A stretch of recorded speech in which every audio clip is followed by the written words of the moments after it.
به قلعه ابی.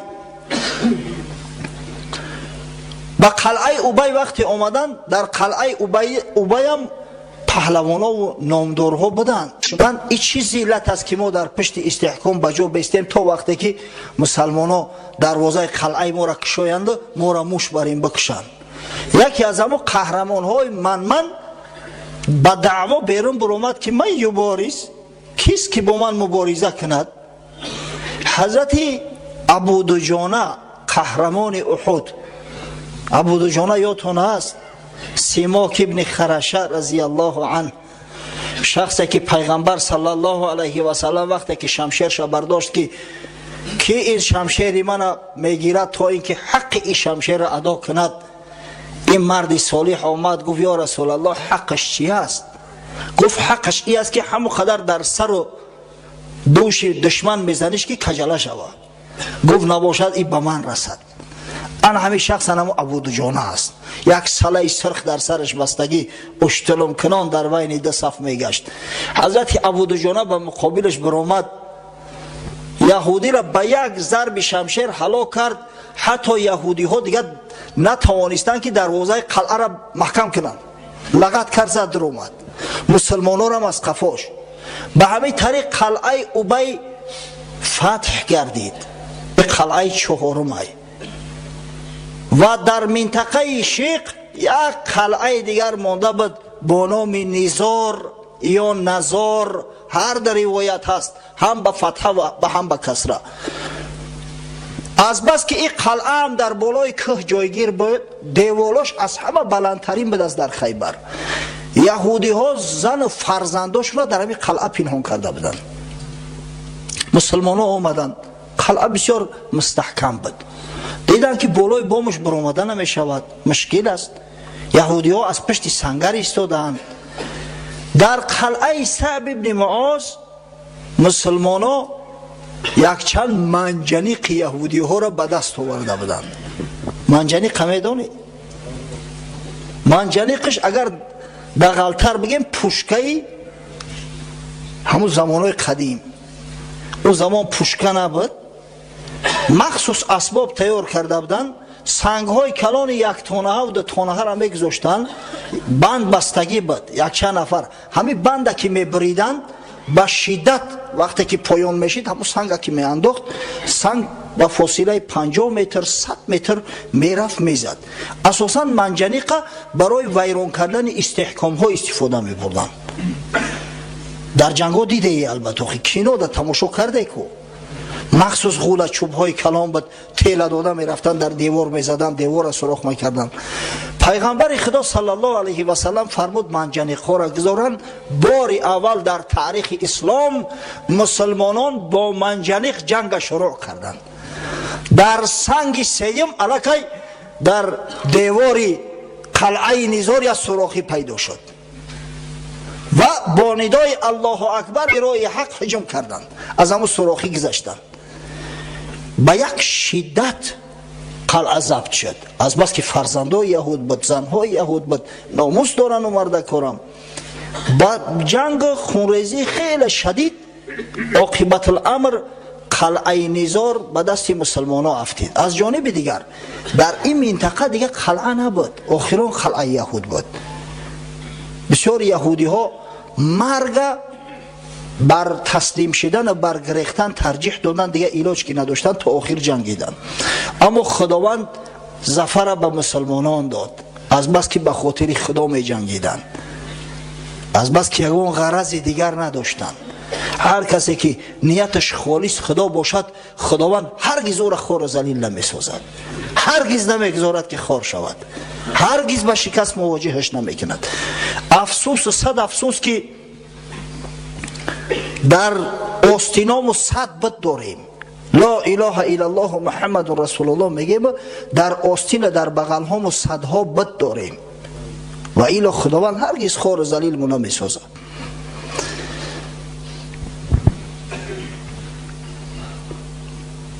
بعدی ضبط شدن قلعه نزار، مسلمان ها به منطقه سوم، منطقه آخرین بدر، به منطقه کتیبه یا کتیبه عازم شدند.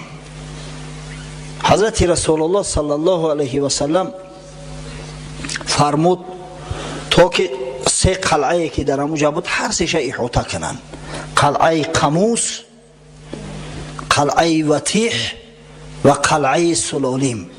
در قلعه قموس فرزندان ابی حقیق ثروتمندترین اشخاص یهود زندگی میکردند. همین قلعه قموس با نام قلعه بنی ابی حقیق در تاریخ مشهور است.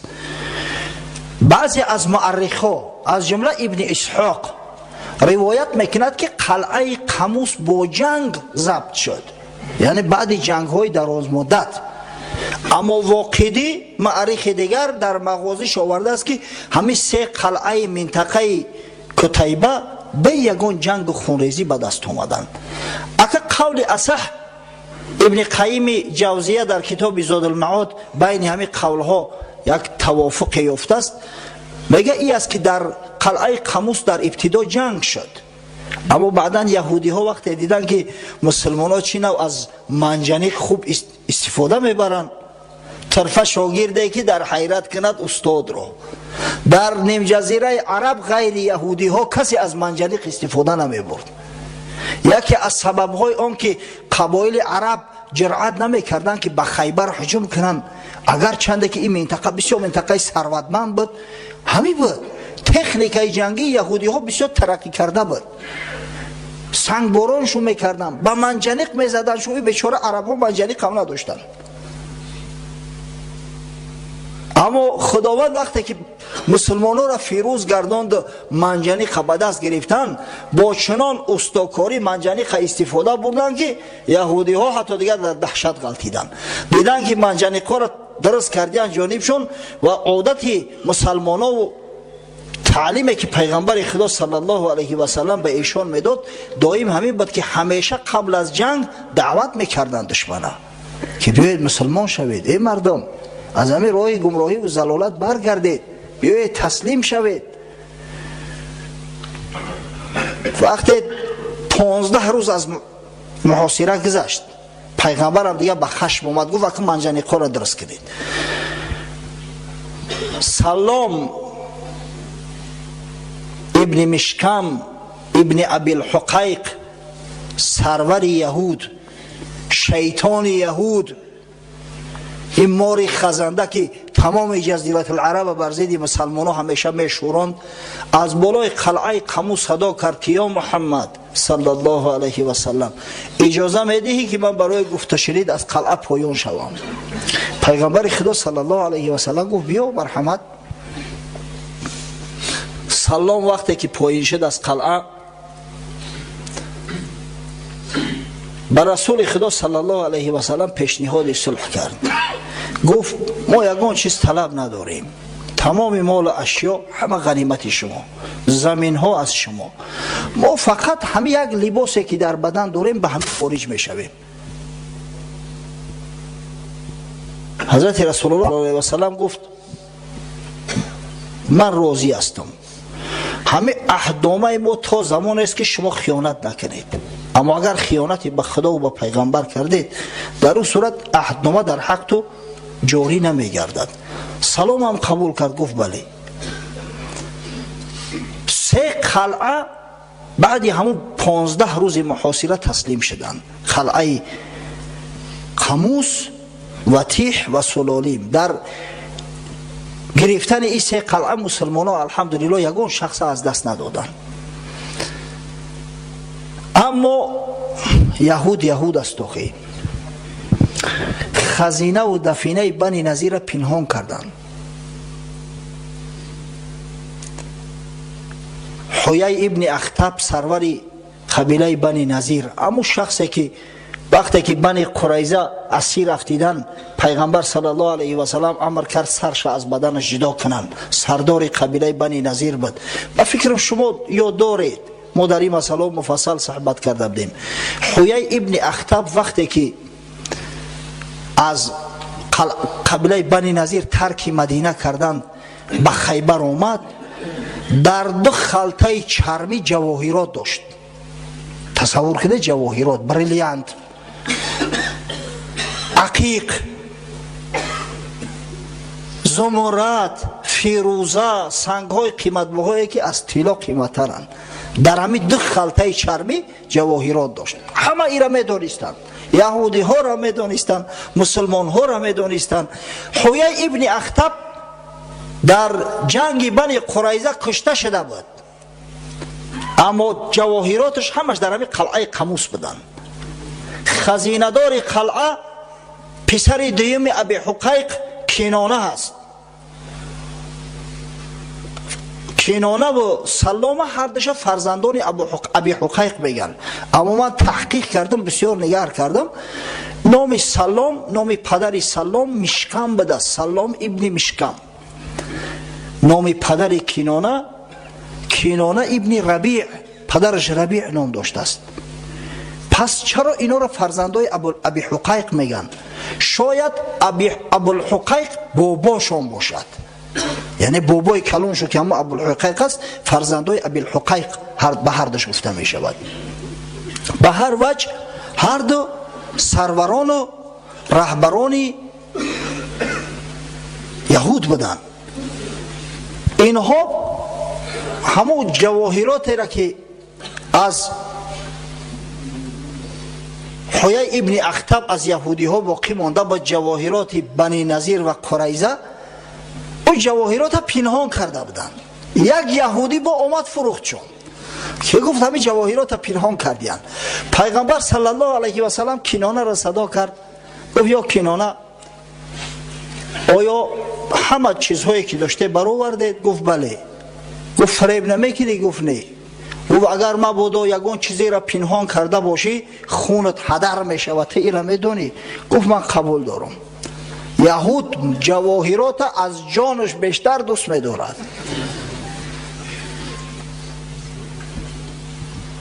همون یهودی را آمد با همون یهودی که فروخته بودش، گفت که همین در یک خرابازار بسیار میگردد، یک جای خرابه است، همونجا پنهان نکرده باشد.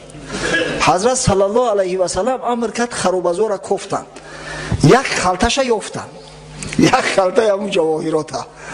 با سوالش کرد که یا کنانه باقی مانده شو بگو خلاص از گناهت میگذرم. کی گفت باقی مانده ندارد، من چیزی نمیدونم. بعد در دست حضرت زبیر دادش. حضرت زبیر یک چوبی علاو کوبک گرفت، به حد لط کوبش کرد، نیم کشتش کرد قریب، اما نفروخت. ببینه اگر لازم شود وطنشان هم بفروشند، اما جای جواهرات نه. یک فیلمی مستند دیده بودیم، فیلم حجتی، درباره جبر و ظلم هایی که فاشیست ها کرده بودن. وقتی که کراکوف اومدن گرفتن، کراکوف یکی از شهرهای پولشا است که در اونجا یهودی ها خیلی زیاد بودن، با یک حساب 400,000 یهودی زندگی میکرده است. این فاشیست های بدبخت هم همه همی را قتل کردن، کودک و زن و مرد همه را، بگناه و بگناه همه را کشته بودن. نشان میده که همون کامیراهای پنهانی به دست و وقتی که محکم شو کردن در بعد کامیرا گذاشتگی به دست جو نمیسورم سیونکا میکردیان، جواهرات شونه در کودکاشو میخورونن. کودک میده را مجبور میکنن همون چله های برلیانتی را فرو میبرن، با این امید که اگر خلاص خوردیم با هم کودک خیگان سلابیتی نمیتیم میبرورش از پایان میگیریمش. یکنه چقدر طمع دارن در مسئله جواهرات. همه کنانه مرگ ترجیح داده، جوش نگفت، اما خداوند برای مسلمان آشکارش کرد. عاقبت الامر یافتند، اما به سبب خیانتی که در عهدنامه خودشان کرده بودند، حضرت رسول الله صلی الله علیه و سلم فرمود دو فرزند ابی حقیق سلام و کنانه قتل کرده شدند. حضرت صلی الله علیه و سلم غیر اینها و یک زنی که حال قصهش بدتر می رود دیگر کسی را قتل نکرده است از یهودی ها، از همین سه قلعه. بعدا مالی که ثروت مال خرما و ذخیره که از خیبر مونده بود گرفت، حضرت رسول الله صلی الله علیه و سلم به 36 بخش تقسیم کرد. هر بخش را به 100 سهم سهمیه میخریدیم از روغون یا تو هست، الحمدلله ما صاحب سهمیه هستیم.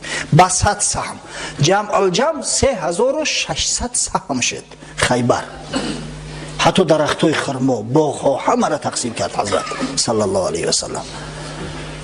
1800 سهم بین مسلمانان تقسیم کرد. اساساً گفتیم که پیغمبر خدا صلی الله علیه و سلم همین سهمیه ها را به شخصای داد که در صلح حدیبیه همراه رسول اکرم صلی الله علیه و سلم بودند. عدد اینها به 1400 نفر می رسید. خود رسول خدا هم یک سهمیه گرفته است، به هر کدامش یک سهمیه داد. چرا 1800؟ چرا 1400 نه و 1800؟ در جنگ در همون صلح حدیبیه 200 نفر از مسلمانان اسب سوار بودند، سواره در اسب بودند. در بعضی حدیث ها اومده است که سهم اسب 2 سهم بره. اگر پیاده یک سهم بره، اسب 2 سهم بره. این اگه تصور کنه که هر یک اسب از همون 200 تا 2 سهمی بگیره، خودش میشه 400 تا. در بالای 1400 که مونده میشه 1800. 1800 سهمی باقی مانده را پیغمبر خدا صلی الله علیه و سلم برای بیت المال مسلمانان تخصیص داد تا برای فقرا، برای یتیم ها، برای بیچاره ها از حساب همو داده شود. یعنی بار اول پروگرام تأمین کمبغلا، کم بضاعت ها از جانب مسلمانان، از جانب رسول خدا محمد مصطفی صلی الله علیه و سلم در تاریخ بشر طرح ریزی شده است. تکبیر!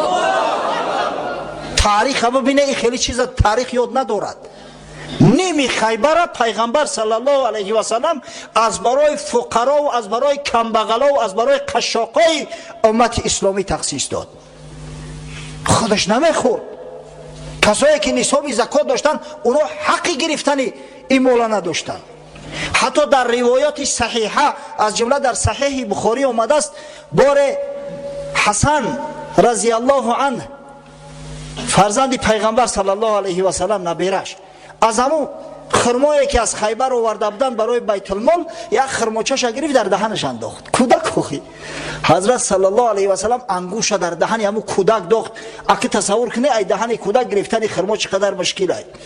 یا پیاز در دستش باشه نمیته تو ولی که با این خرما با دست مجبوری از دهن امام حسن کشید برآوردش. کخ علقی ها این کیخه ای گفت برای تو پرتش بچه میره نخواهی برای تو حرامه. ببینی تو کدام درجه حضرت صلی الله علیه و سلم غم فقرا و درویشا را میخورد.